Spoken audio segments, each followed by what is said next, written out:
Welcome to episode 3 of the Marathon Prep. This one is gonna be some data for you data nerds out there. Monday, Garrison and I woke up at the crack of dawn and we headed to Tallahassee. Garrison and I are on our way to Tallahassee to do a DEXA scan, RMR, and Vo2 max. So this should be interesting. We'll see if my Garmin watch is accurate. We can check my Garmin watch and Garrison's Garmin watch. His has a lot more data, so we'll see if they're close at all to like what an actual Vo2 max is. And then Wednesday, we're also going to be doing like a stress test Vo2 max, so we'll be able to compare all of that information. Gosh, man, I think we woke up at like 2:30 in the morning. I cold plunged. We had to be fasted, so we had to just like drive all the way there. We've made it, and it is cold, and I really need to pee now, so.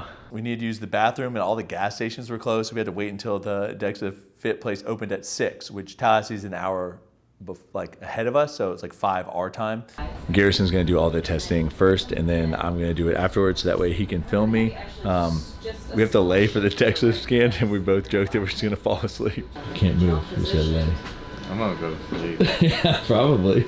I'm sure people want to know the results of the DEXA scan. My guess was 11. Yeah? Let's see it right here. 8.7.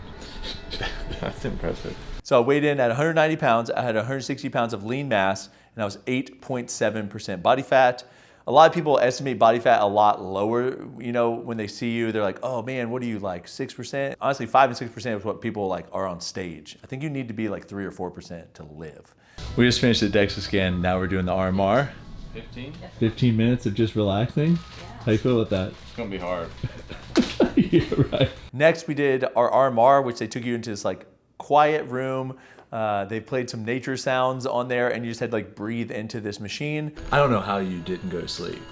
You did at the end? I mean, I like dozed off like multiple times. Well, I think you did at the end because I was like, hey, Garrison, and you didn't open your eyes. And I was like, I think he's napping. So my RMR is 2,543 calories, which means that if I were just laying there, not moving, not doing anything all day, I burned 2,543 calories. So then you add in the thermic effect of food, you add in your energy expenditure throughout the day, like things you're doing, you add in your workout. That's how you get your total calories. How was that? Did you fall asleep? No, because I heard y'all talking, but I feel like I had so much slobber in my mouth, like. You have to keep like having to swallow. Like, yeah, and like I swallow like where you're breathing, it's like. And every time you swallow, it's like you like lose your train of breath. So based on the kind of like workouts I'm doing, I think the low end they said is I need to be consuming like 4,000 calories a day. I need to, I guess, up my food. Next is the Vo2 max. Vo2 max is an interesting thing. Because you have a high Vo2 max doesn't mean that you're necessarily like a great athlete. It just means that you could be. It means you have a good engine. I just want to start by saying that because my Vo2 max is very high. It's 63.6. During the testing, you essentially like run and they up it, and then they measure your, exchange carbon dioxide and oxygen as you're running. So mine's great, 63.6. It's up there with like high level endurance athletes. Are you impressed? I am impressed. Yes. My problem is I need to build my aerobic base. That's your VO2? Wow. Yeah. It's the highest we've seen. I'm a legend in Tallahassee. People are gonna be like, wait, this guy runs sub 3 hour marathons. You've never run a marathon, and there's no way I'd run a sub 3 hour, I can tell you that. But so mine's more about like training my heart to not beat as fast at the, which, right? I mean, that's essentially what we gotta do now, Garrison. Just build the cardiovascular base, and then. Yeah. As I train, I have the threshold to get faster and better. I guess you have a higher ceiling, a higher potential now, but I still have to like do the base work to reach that ceiling. So that's kind of the information you have. Do you have your new Vo2 max yet or no? I have not got mine yet. All right. My current Vo2 max is 61, so Brad is still better than me. I just have a higher ceiling. I just have a better chance of being an elite athlete. Right? Is that what that's? That's right. That's right, man.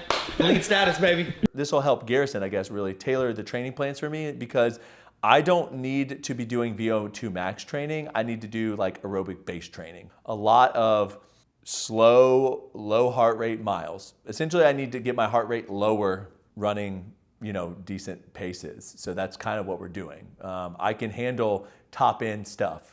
So yeah, we're just gonna have to kind of shift our training around. And so maybe, next week I'll go into how the training has changed. Okay, so you got a body composition of an A+. Okay, so you already saw how we did this. You just click on the lean or the green color and it turns off, so you can kind of see where you do carry fat. Okay. We obviously didn't work out Monday. Tuesday, I just did a 6-mile run. It was at 9:25 pace. And then my heart rate was 157 and it was 32 degrees outside.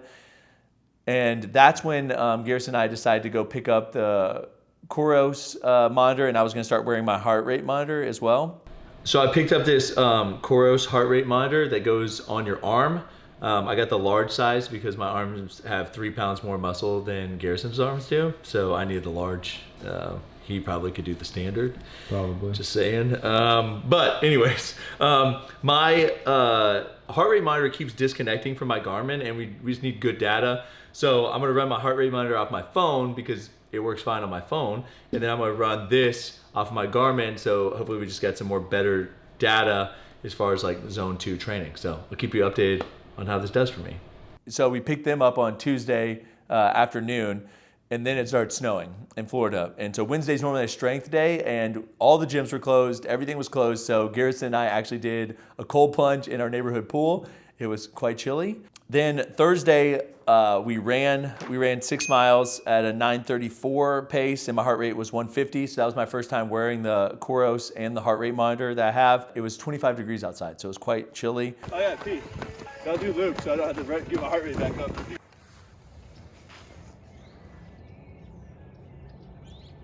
It's been nice to kind of have the heart rate and the Coros monitor because I now know like what my heart rate is. I think the watch, sometimes I would be running with Garrison and tell me I had like a 125 heart rate running with him, which was what his heart rate was.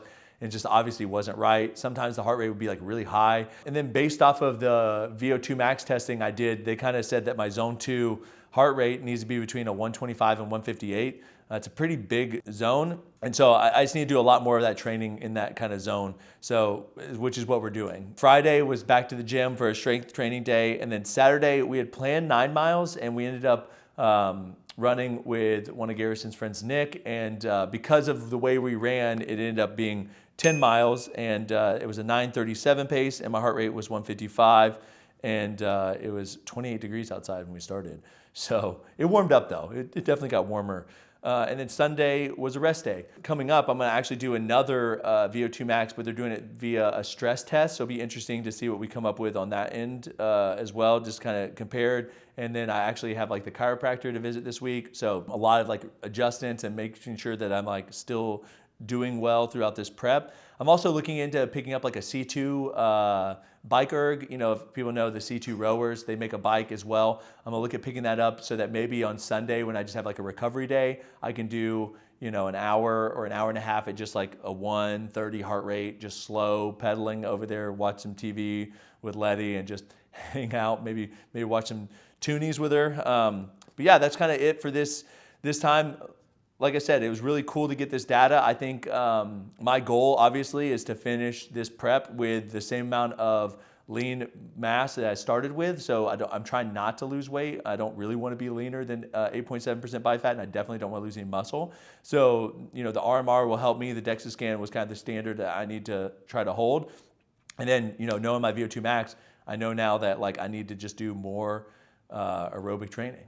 So that's it. I hope you guys enjoyed this prep episode. And if you have any questions, comment them down below. Subscribe if you haven't. You're worth it.